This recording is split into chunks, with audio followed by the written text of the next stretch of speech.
नमस्कार, आप देख रहे हैं TV7 भारत और मैं हूं आपके साथ कोमल माथुर। खबरों की शुरुआत करने से पहले अगर आपको इस वक्त की सबसे बड़ी खबर से रूबरू करवाएं तो इस वक्त की सबसे बड़ी खबर जो है निकलकर सामने आ रही है। देखिए किस तरीके से इस वक्त की सबसे बड़ी खबर कि हिंदू युवक के कत्ल पर देहरादून में भयंकर बवाल मचा हुआ है। इस वक्त की सबसे बड़ी खबर आपको बता रहे हैं कि आरोपी के घर में आग लगा दी गई है और इंटरनेट बंद कर दिया गया है। विकास नगर में हिंदू युवक की हत्या के बाद माहौल जो है वो कई ज्यादा तनावपूर्ण है। उत्तराखंड में हत्याकांड पर प्रदर्शन जो है वो उगर गया है। विकास नगर में तनाव, बुलडोजर एक्शन शुरू हो गया है। इस वक्त की बड़ी खबर आप तक पहुंचा रहे हैं लगातार कि देखिए किस तरीके से हिंदू युवक के कत्ल पर देहरादून में भयंकर बवाल देखिए किस तरीके से देखने को मिल रहा है। आरोपी के घर में आग लगा दी गई है और इंटरनेट जो है सेवा वो इस वक्त बंद कर दी गई है। इसी के साथ बढ़ेंगे हमारी पहली खबर की ओर। देश भर में मौसम का मिजाज तेजी से बदल रहा है। कई राज्यों में प्री मॉनसून की गतिविधियां तेज हो गई हैं, जबकि कुछ राज्यों में मॉनसून ने आधिकारिक तौर पर दस्तक दे दी है। बारिश, आंधी और बिजली गिरने की घटनाओं ने कई इलाकों में जनजीवन को प्रभावित किया है। सबसे पहले बात करें उत्तर प्रदेश की तो उत्तर प्रदेश, मध्य प्रदेश और राजस्थान के कई हिस्सों में तेज आंधी और बारिश देखने को मिली है। उत्तर प्रदेश में मौसम का ये बदलाव लोगों पर भारी पड़ गया है। अलग अलग हादसों में 5 लोगों की मौत हो गई है। उसके बाद जो है गाजीपुर में बिजली गिरने से 2 लोगों की जान चली गई है, जबकि कासगंज में मकान की छत गिरने से एक ही परिवार के 3 लोगों की दर्दनाक मौत हो गई है। मध्य प्रदेश में भी मौसम ने अपना असर दिखाना शुरू कर दिया है। राजधानी भोपाल समेत कई जिले में बारिश तेज हुई है। तेज हवाओं के कारण पेड़ उखड़ गए हैं और बिजली के तार टूटने से कई इलाकों में बिजली आपूर्ति प्रभावित हुई है। राजस्थान में भी आंधी और बारिश का असर देखने को मिला है। चूर जिले में एक मकान की दीवार गिरने से एक ही परिवार के 4 सदस्य जो है मलबे में दब गए। हालांकि ग्रामीणों और प्रशासन की मदद से सभी को बाहर निकाला गया, अस्पताल पहुंचाया गया। अब बात करें मानसून की। झारखंड और ओडिशा के कई हिस्सों में मानसून की एंट्री हो चुकी है। मौसम विभाग का अनुमान है कि अगले 3 दिनों में मानसून छत्तीसगढ़ और उत्तर प्रदेश तक पहुंच सकता है। केरल में दस्तक देने के बाद मानसून तेजी से आगे बढ़ रहा है और अब तक देश के 19 राज्यों को जो है लेकर जो है कवर कर चुका है। मौसम विभाग के अनुसार केरल, कर्नाटक, गोवा, तमिलनाडु, महाराष्ट्र, आंध्र प्रदेश, तेलंगाना, बिहार, पश्चिम बंगाल, झारखंड और ओडिशा समेत कई राज्यों में मॉनसून की शुरुआत हो चुकी है। वहीं आने वाले दिनों में दिल्ली, हरियाणा, पंजाब, राजस्थान, मध्य प्रदेश और उत्तर प्रदेश में भी मॉनसून के पहुंचने की संभावना लगातार जताई जा रही है। हालांकि बारिश के बीच गर्मी का असर भी पूरी तरह खत्म नहीं हुआ है। राजस्थान, गुजरात, महाराष्ट्र, छत्तीसगढ़, झारखंड, ओडिशा, मध्य प्रदेश और उत्तर प्रदेश के कई शहरों में तापमान जो है वो 40 डिग्री सेल्सियस से ऊपर दर्ज किया गया है। महाराष्ट्र के सबसे ज्यादा जो है यहाँ पर गर्मी देखी गई है। उसके बाद आप जानते हैं कि अगले कुछ दिनों में मौसम का जो है विभाग के मुताबिक जो है वेस्टर्न डिस्टर्बेंस सक्रिय होने की वजह से उत्तर पश्चिम भारत के कई हिस्सों में 19 जून तक बारिश का सिलसिला यूं ही जारी रह सकता है।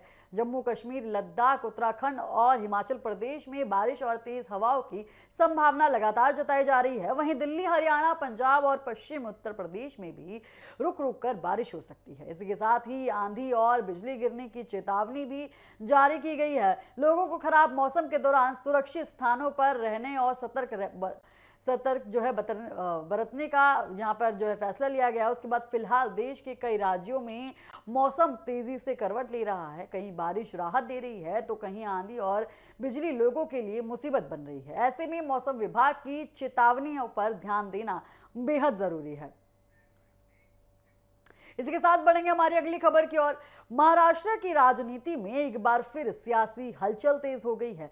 पश्चिम बंगाल में टीएमसी के भीतर जारी बगावत और सांसदों के संभावित टूट के बीच अब महाराष्ट्र की सियासत भी चर्चा के केंद्र में आ गई है।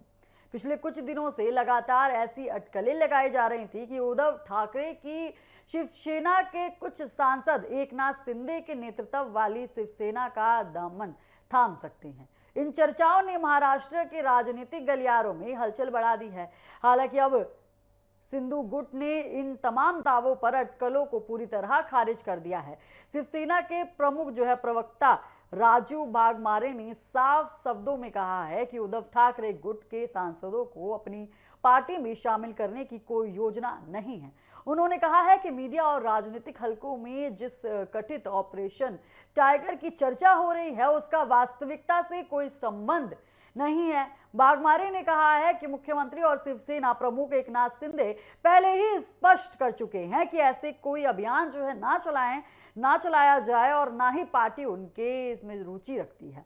दरअसल पिछले कुछ दिनों से ये चर्चा जोर पर थी कि उद्धव ठाकरे गुट के कई सांसद संपर्क में हैं। उसके बाद मॉनसून सत्र से पहले बड़ा राजनीतिक घटनाक्रम देखने को मिला। कुछ रिपोर्ट्स में दावा किया गया है कि शिवसेना के कई सांसद शिंदे गुट के नेताओं के संपर्क में हैं। इसी बीच उद्धव ठाकरे ने अपनी सभी सांसदों की एक अहम बैठक बुलाई। उसके बाद हालांकि शिंदे गुट अब इन सभी दावों को सिरे से नकार रहा है। राजू वाघमारे का कहना है कि महाराष्ट्र में इस समय कोई चुनाव नहीं होने जा रहा है और सरकार के पास पहले से ही पूर्ण बहुमत मौजूद है। ऐसे में सरकार को बचाने या चलाने के लिए किसी अन्य दल या सांसदों के समर्थन की कोई आवश्यकता नहीं है। उन्होंने ये भी कहा कि महायुति सरकार पूरी तरह स्थिर है और उसे किसी बाहरी सहारे की जरूरत नहीं है। उधर उद्धव ठाकरे द्वारा अपने सांसदों के साथ बुलाई गई आपात बैठक को लेकर भी वाघमारे ने प्रतिक्रिया दी है। उन्होंने कहा है कि ये पूरी तरह शिवसेना का अतिरिक्त मामला है, उनकी पार्टी को इससे कोई लेना देना नहीं है। वाघमारे ने कहा है कि कौन किसको मिलता है और कौन किस मुद्दे पर बैठक करता है ये संबंधित दलों का विषय है।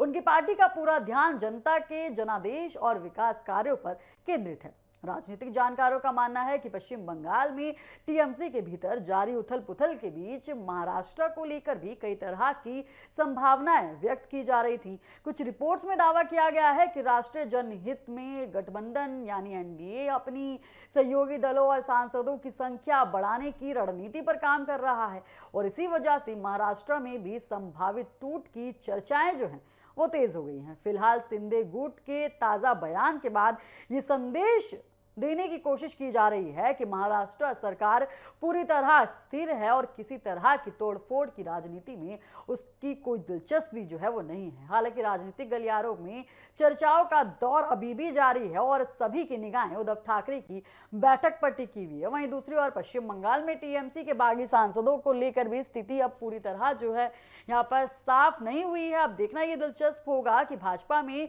शामिल होते ही अलग गुट बनाते हैं या फिर कहीं ना कहीं राजनीतिक रणनीति के साथ आगे बढ़ते हैं। ऐसे में आने वाले कुछ दिन राष्ट्रीय राजनीति के लिहाज से बेहद अहम यहाँ पर माने जा रहे हैं।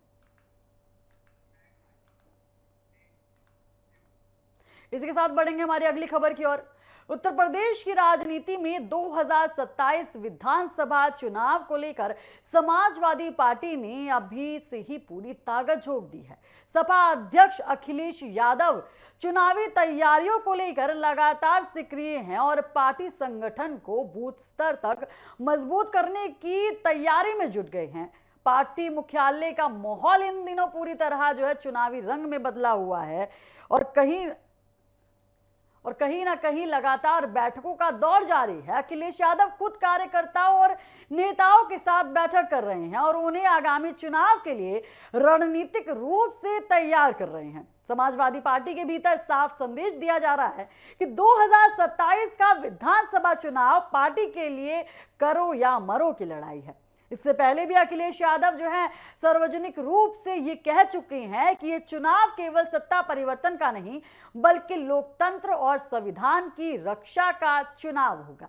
उन्होंने पार्टी कार्यकर्ताओं से पूरी ताकत के साथ चुनावी मैदान में उतरने का यहाँ पर अहम किया है। उसके बाद सूत्रों के मुताबिक पार्टी उम्मीदवारों के चयन को लेकर बेहद गोपनीय रणनीति पर काम कर रही है। संभावित प्रत्याशियों की स्क्रीनिंग यहाँ पर 2 चरणों में की जा रही है। पहले चरण में सर्वे रिपोर्ट और स्थानीय समीकरणों के आधार पर उम्मीदवारों का मूल्यांकन यहाँ पर किया जा रहा है और दूसरी तरफ दूसरे चरण में अलग अलग माध्यमों से उनके बारे में फीडबैक जुटाया जा रहा है। पार्टी नेतृत्व ये सुनिश्चित करना चाहती है कि मैदान में वही उम्मीदवार उतारा जाए जिनकी स्थिति जो है स्थानीय स्तर पर मजबूत पकड़ है। जानकारी के मुताबिक समाजवादी पार्टी इस बार उम्मीदवार चयन में बड़े बदलाव की तैयारी कर रही है।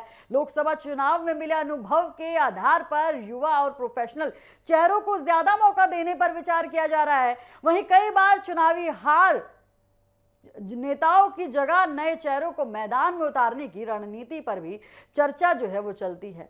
पार्टी पुराने और अनुभवी नेताओं को मार्गदर्शक जो है यहाँ पर अभिभावकों की भूमिका में रखने की योजना बना रही है। अखिलेश यादव खुद एक एक करके विधानसभा सीटों का राजनीतिक और सामाजिक गणित समझने में जुटे हुए हैं। जातीय समीकरण, स्थानीय मुद्दे और संगठनात्मक मजबूती को ध्यान में रखते हुए रणनीति तैयार की जा रही है। पार्टी का फोकस इस बात पर है कि चुनावी समीकरण उसके पक्ष में बना रहे और हर वर्ग तक प्रभावित तरीके से पहुंच जो है वो बनाई जा सके। इसी बीच अखिलेश यादव लगातार भारतीय जनता पार्टी पर भी हमलावर हैं। हाल ही में जो है काशगंज में एक जनसभा को संबोधित करते हुए उन्होंने भाजपा और चुनावी प्रक्रिया को प्रभावित करने के आरोप लगाया। उन्होंने दावा किया है कि यदि बिहार और पश्चिम बंगाल जैसे चुनाव में कथित तौर पर हुई अनियमितताओं जैसी स्थिति उत्तर प्रदेश में भी दोहराई गई तो भविष्य में निष्पक्ष चुनाव कराना मुश्किल हो सकता है। साथ ही उन्होंने महिलाओं के आरक्षण और परिसीमन जैसे मुद्दों को भी यहां पर उठाया है और कहीं ना कहीं देखिए भाजपा की मंशा पर यहां पर सवाल उठाए हैं। कुल मिलाकर 2027 की जंग को लेकर समाजवादी पार्टी ने अभी से ही जो है कमर यहां पर कस ली है। तस्वीरें साफ तौर पर दर्शा रही है कि किस तरीके से समाजवादी पार्टी इस वक्त उत्तर प्रदेश में अपनी एक मजबूत पकड़ बना रही है, पूरी मजबूत पकड़ बनाने में जुट गई है। 2027 के चुनाव की तैयारी देखिए अभी से ही शुरू हो गई है। कहीं ना कहीं अभी से ही पार्टियां जो है पूरी तैयारी शुरू करती हुई नजर आ रही हैं और साफ तौर पर तस्वीरें दर्शा रही हैं कि किस तरीके से आने वाला चुनाव जो है वो बेहद दिलचस्प होने वाला है। बेहद कांटे की टक्कर यहां पर हमको देखने को मिलने वाली है। उत्तर प्रदेश के चुनाव में जिस तरीके से अभी से ही तस्वीरें सामने आ रही हैं, किस तरीके से आरोप प्रत्यारोप का दौर जो है वो अभी से ही शुरू हो गया है, तो कहीं ना कहीं सोचने वाली बात यही है कि 2027 का चुनाव जब होगा वो किस तरीके से तस्वीरें सामने आएंगी, किस तरीके से मुकाबला सामने होगा। अभी से ही पार्टियों ने अपनी कमर कस ली है। संगठन को मजबूत करना, उम्मीदवारों के चयन में सतर्कता बरतने और भाजपा के खिलाफ राजनीतिक माहौल बनाने की रणनीति पर जो है तेजी से काम चल रहा है। लेकिन अब देखना यह होगा कि अखिलेश यादव की ये तैयारी चुनावी मैदान में कितना असर दिखाती है और क्या समाजवादी पार्टी सत्ता में विकास का अपना सपना पूरा कर पाती है। किस तरीके से यहाँ पर एक के बाद एक जिस तरीके से तस्वीरें निकलकर सामने आ रही हैं तो ये साफ तौर पर दर्शा रही है कि किस तरीके से उत्तर प्रदेश की राजनीति में 2027 के चुनावों की तैयारी जो है वो अभी से ही शुरू हो गई है। पार्टियों ने अभी से ही जो है अपनी कमर कस ली है। यहाँ पर लगातार तैयारियां शुरू हो गई हैं। बयानबाजी का दौर जो है वो अभी से शुरू हो गया है। ऐसे में देखना ये होगा कि 2027 का चुनाव जो है वो कितना कांटे का होगा, किस तरीके की तस्वीरें यहाँ से सामने आएंगी। तो फिलहाल के लिए इतना ही, जल्द होंगे हाजिर। आप देखते रहिए TV7 भारत।